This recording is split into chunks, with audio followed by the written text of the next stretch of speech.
Hello everybody and welcome to another discussion video here at WhoCulture on WhoCulture. You get the gist. In WhoCulture? In WhoCulture. Nah. Some of you might be wondering, what could you possibly have to discuss? Well, Big Finish have just released the first of their 12 Nine and Rose audio dramas, Snare. We have both had a chance to listen to it, and we want to discuss it because I don't know about you, Sean, but I feel like this was exactly what the fandom needed right now.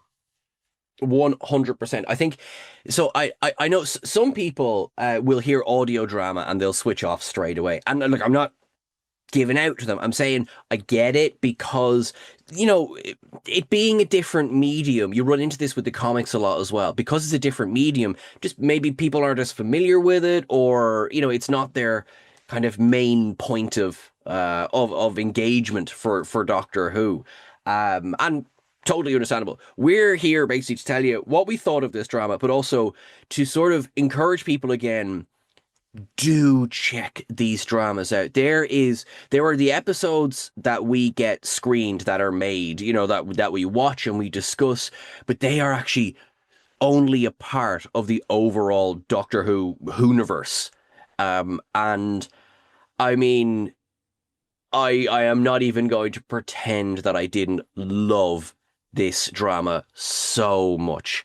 I mean, you just nailed it there. Like, we needed this so much, and it was so good. Yeah, sorry, I loved this. Loved this. I think what's really nice about it is it's kind of a nice reprieve, if you like, from the drama that's been surrounding the main show lately. For the most part, what I've seen is anyone who's listened to it, all the fans are loving it. We have a united fandom for a change at the moment. Everyone is in unanimous agreement that this is... Been a while. Yes. And I think a big part of that is, obviously we've spoken a lot when we've spoken about season 1 and 2 about what's worked and what hasn't worked in this newer era of Doctor Who. And I think there could be some lessons learned from this for the main show itself. We have been saying until we're blue in the face that what we really want to see is character-focused stories.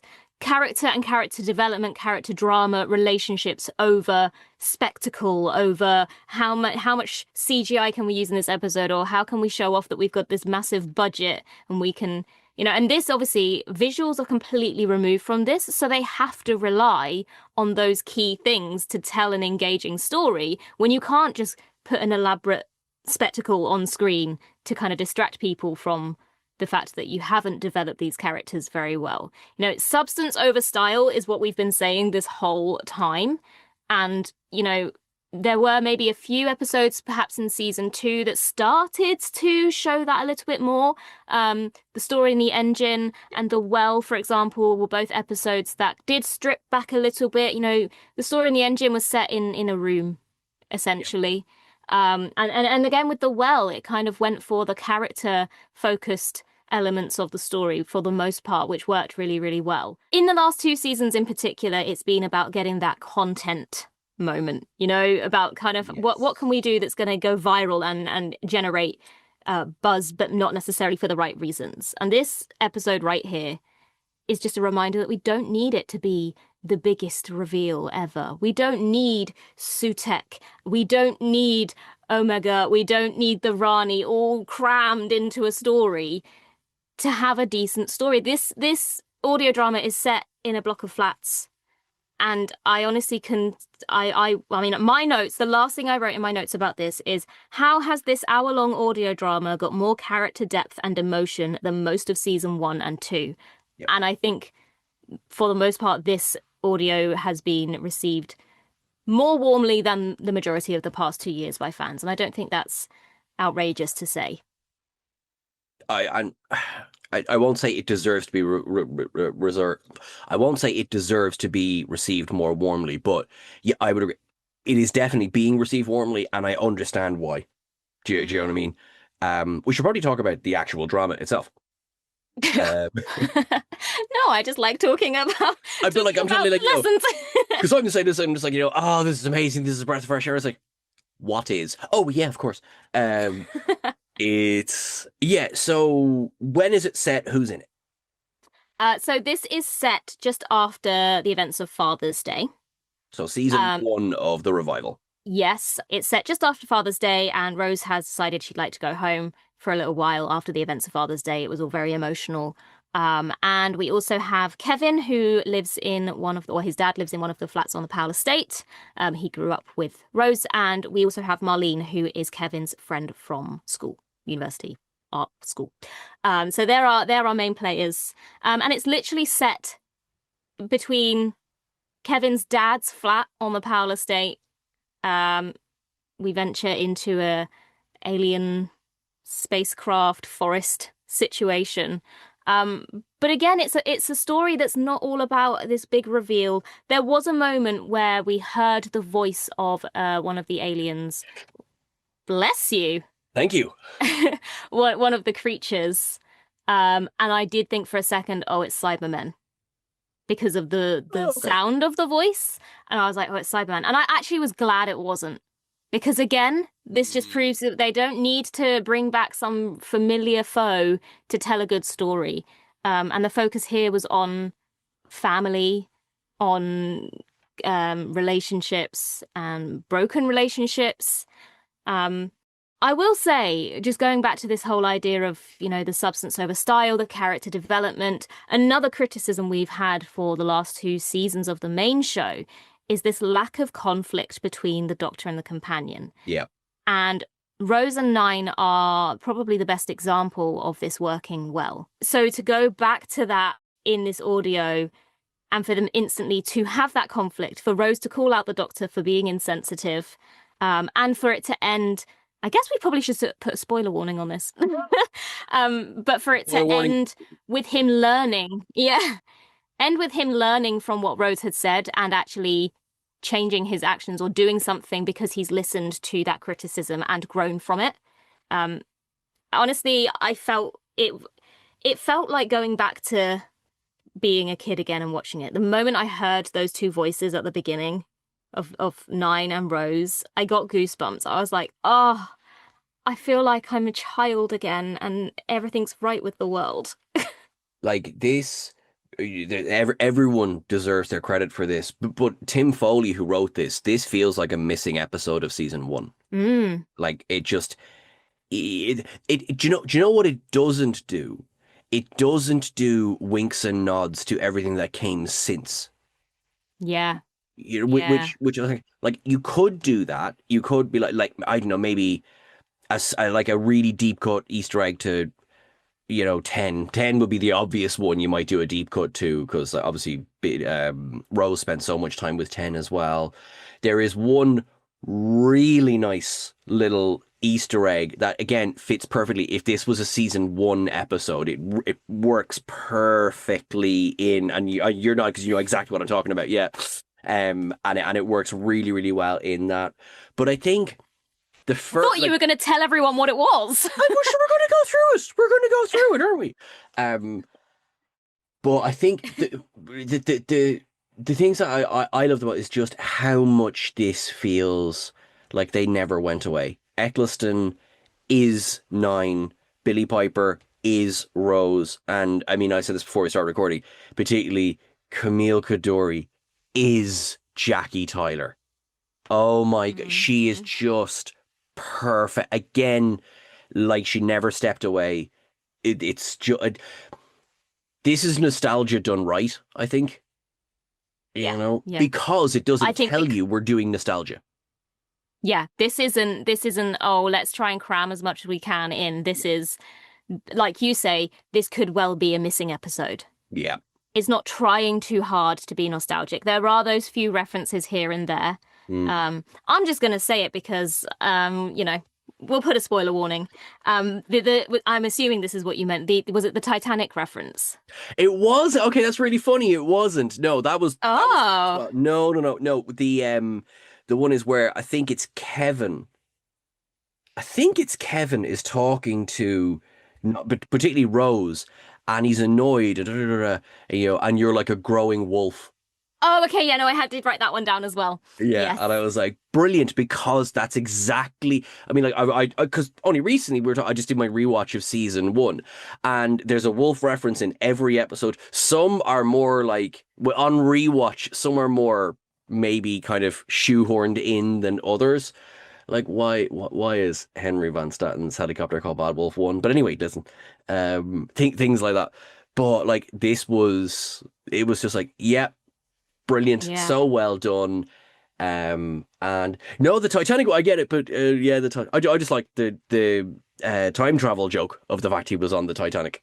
Yeah, yeah. So yeah, why would I want to sit and watch a film about it? I was there. It Yeah, was dramatic. yeah, But what I love about it is obviously, again, going with this being a season one episode or series one episode, in Rose, in episode one, Clive shows Rose a photo of the Ninth Doctor boarding the Titanic. Like, I love that even in an audio drama we can find these Easter eggs, but again, it doesn't feel shoehorned in because it's not like a hindsight yeah, Easter yes. egg. It's an Easter egg that actually would fit within the context of this being a series one episode. Joe, it's another great one as well, is when Kevin says, people tend to go missing. I went missing. Didn't you go missing for a while, Rose? And she's like, yeah, I don't want to talk about that. He's like, it's not my fault. Yeah.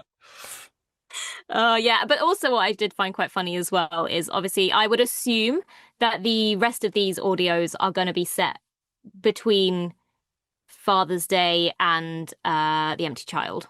Yeah, I wondered about that because obviously once you go into The Empty Child, you have another consideration, don't you? Yeah, obviously Captain Jack would be involved in any story after that, so I would imagine they'll stay between that. But also I just thought it was very funny that there was a convenient reason why Mickey wasn't around. Yeah. Where's Mickey? Oh, his band's playing a gig. Fine, fair enough. Moving on. Yeah. Yeah, I just thought that was nicely done because Yeah.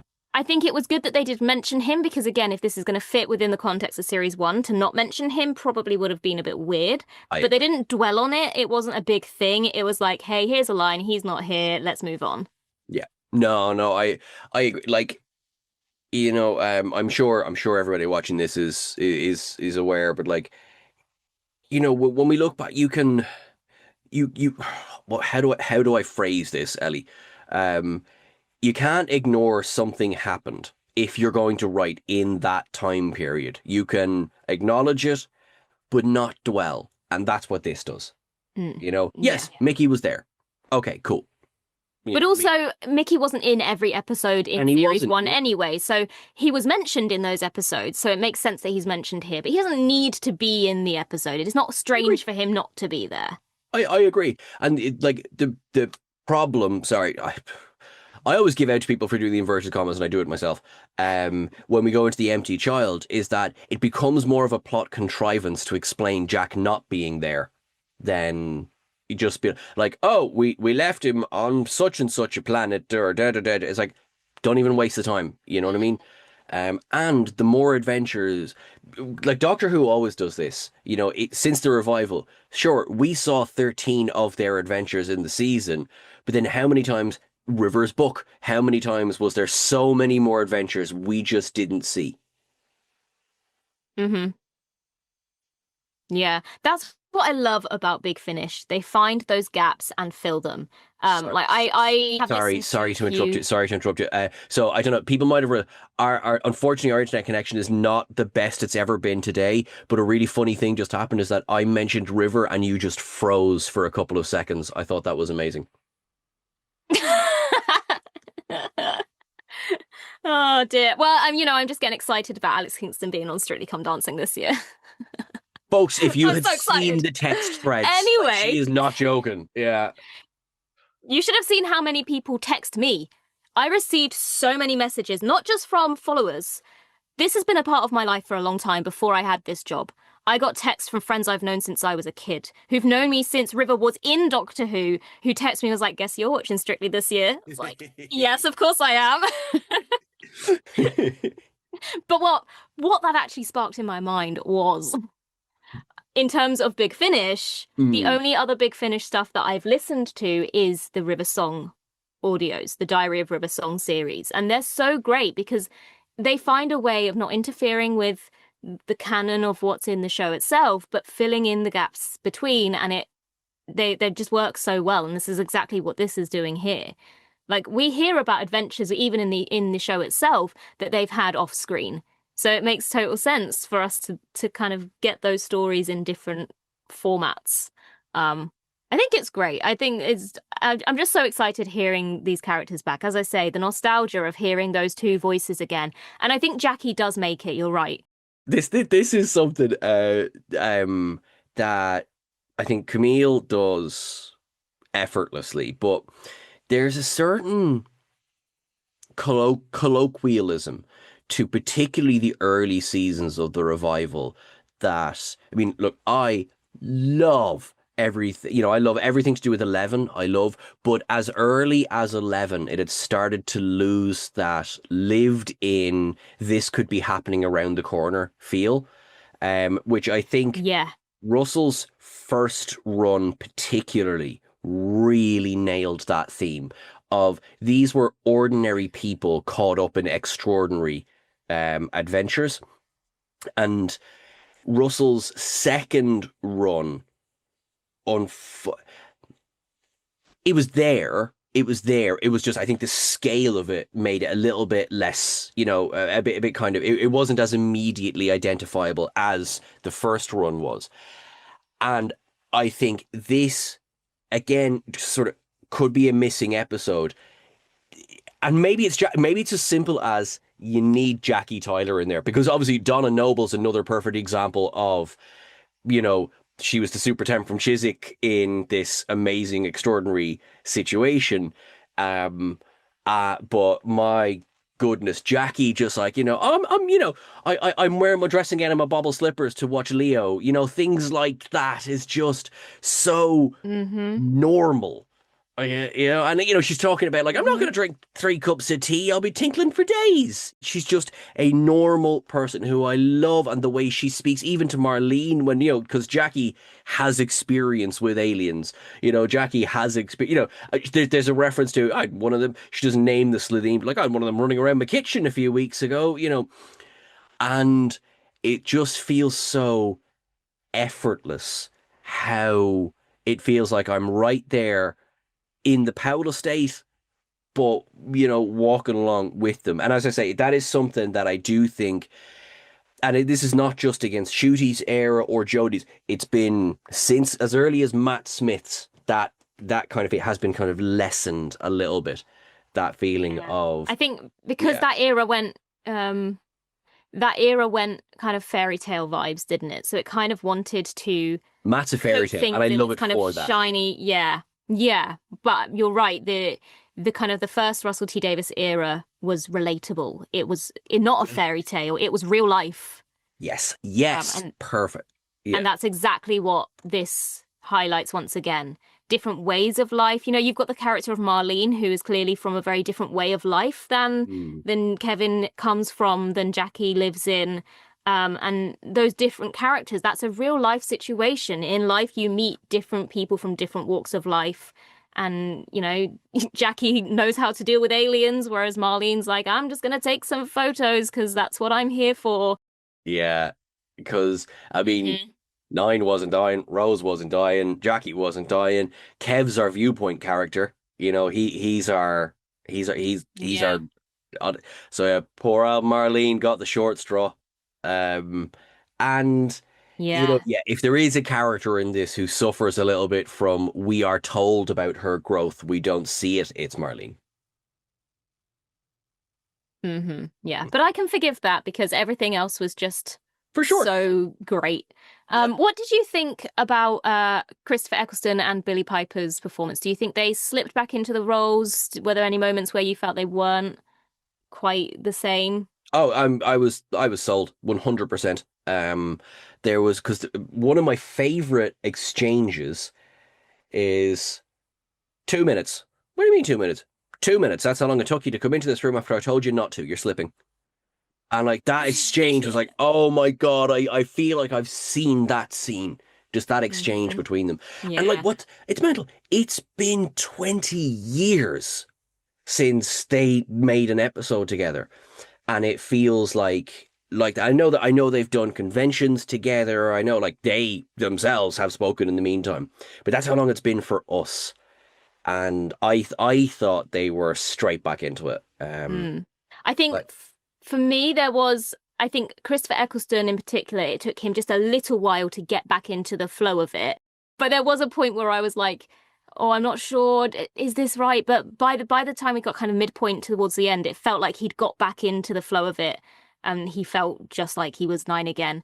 Billy, I felt like she was Rose right from the get-go. Jackie, again, it felt like, or Camille, it felt like she'd never been away. that to me was like they could have lifted this from an episode featuring Jackie in season 1 or 2.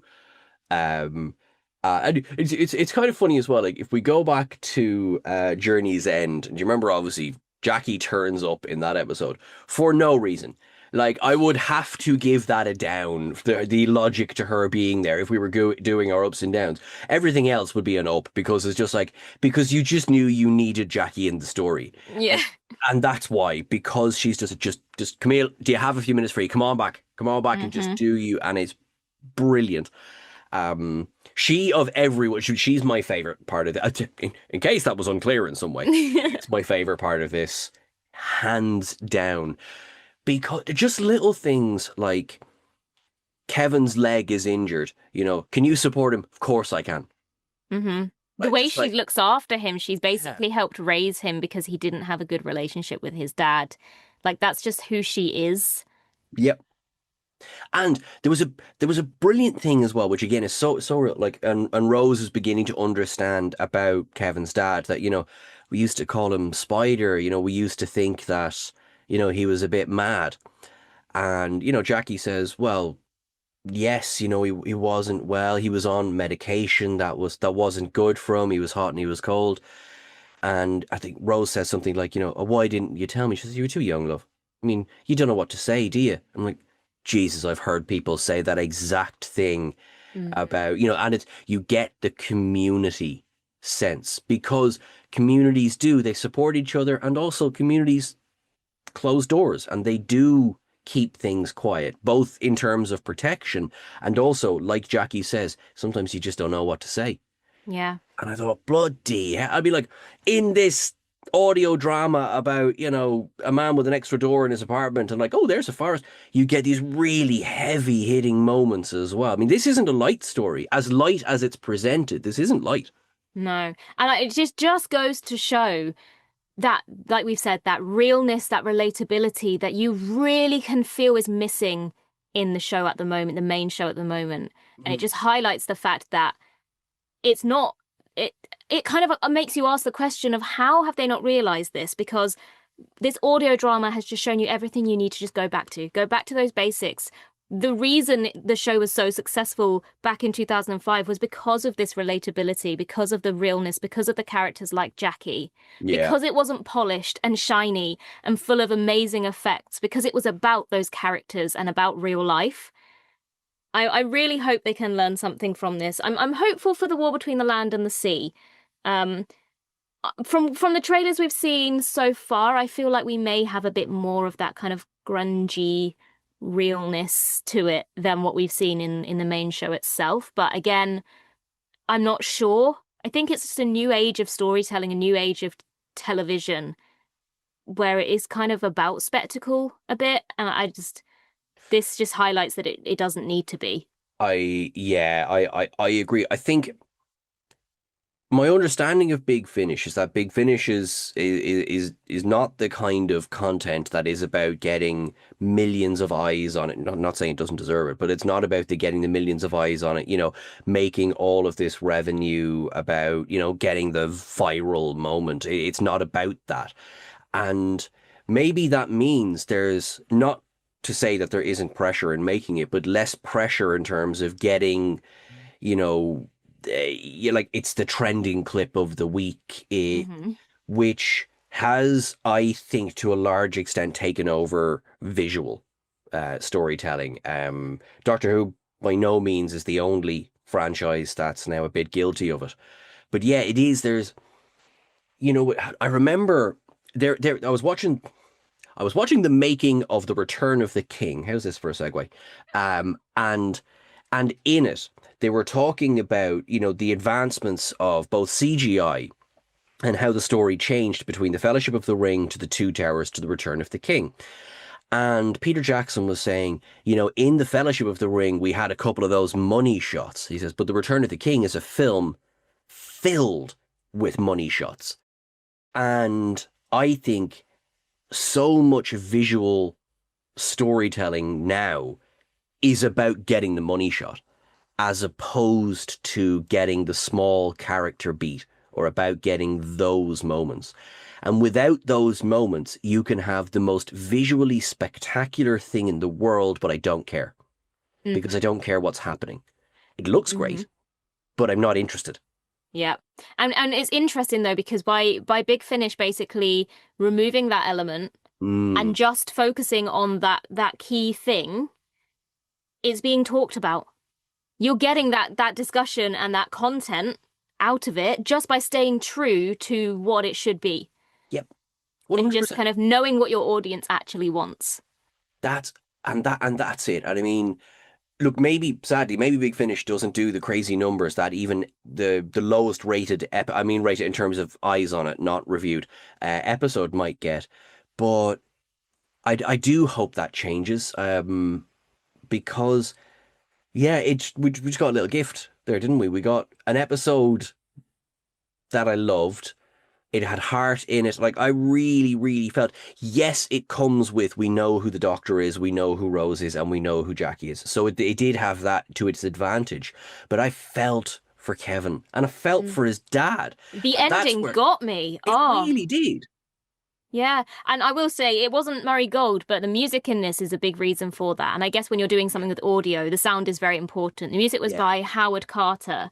That final scene with Kevin's dad really, really got me. I got a little bit choked up listening to that. But I think this structure as well, I think some people, like as you said at the beginning, might be put off by, it's audio. Yeah. But it's an audio drama. So it's basically like, when you fall asleep watching the telly. So you're basically, if you close your eyes, it's like you are watching an episode with your eyes closed. Like, it's not an audio book. It's not someone reading you a story. It's not one voice reading a story and being all the characters. This is an episode with your eyes closed. Yeah. It's the best way I can describe it, which actually still is a great thing. I really enjoy it. I will admit, because of that, I do struggle to listen to these and do something else. Because if I'm doing something else, I'm not concentrating. Yeah, I get what you mean. It's fun. It's funny, actually, because we live in a time of... Have you heard this phrase, double screening? No, but I feel once you say it, I'll be like, oh, yeah. So it's basically, you always have your phone in your hand. Oh, right? And a lot of television today is made with that in mind. Like, if you go back and watch things that are quite new now, and I'm not saying everything does this, but you will notice an awful lot more characters telling you what they're doing. Here's a bad example. I have just walked into a room, because rightly or wrongly, they know your mind is elsewhere. They know you're doing several things. Some people, of course, never an issue, never do that. This is not a thing. And of course, for the longest time, I was the same. And then I became one of those people, I could say, because I'm always working. Well, but this is one thing that you kind of can't double screen, or do something else during. I listened to this while I was driving at one point. I mean, you have to pay attention to the road. There's no question of that. But at least then your attention is focused on one thing. You can kind of, I like audiobooks in general. I tend to do a lot while driving. Whereas, if I was doing anything else, really, I think I would be a bit... Just making notes as I was listening, I had to keep pausing it so I could make my notes and then play it again so I didn't miss what they were saying while I was busy writing. But that's great, though. I want to enjoy it. Yeah, like you were in it. I didn't want to miss any part of it by being distracted by something else. I would highly recommend people to... I do understand that there is a cost to these. And I think that is a reason why I don't necessarily listen to all of them. And I can totally understand why other people haven't listened to them, because there is a cost involved and they're not necessarily the most affordable of things. But if you do have the means, I would absolutely go check this out, because it was just, I just can't describe the warm fuzzy feeling I felt when I heard those voices for the first time listening to this. Yeah, if it, it was brilliant. They were brilliant. I'm already excited for the next one. Yes, so we got one of the OG 2005 Next Time trailers released by Big Finish for the next one, which is called The Last Days of the Powell Estate, which will be released in October. So then there are 12 of them in total, and they're releasing every 2 months. So between now until June 2027, we will have Nine and Rose content coming every 2 months. Content. Yay! Yay! Absolute content. Absolute content. I love it, and like, yeah, without giving too much away, that Next Time teaser, I get why it's October. This feels very spooky, very Halloween. Yeah, I'm excited for this. I'm hoping that this is basically going to be the answer to all of my the things I've criticized in the main show itself being missing. I feel like Big Finish have listened and answered those prayers in these audios. Alrighty, I think that's everything covered. Ellie, if I wanted to get a lovely WhoCulture t-shirt, where would I do that? Well, if you just look below this video, you will find our shop, a link to our shop. And if you click on there, it will take you to the website and you can buy yourself a lovely WhoCulture t-shirt. Woo! To our lovely producers and bosses. Nailed it. Woohoo!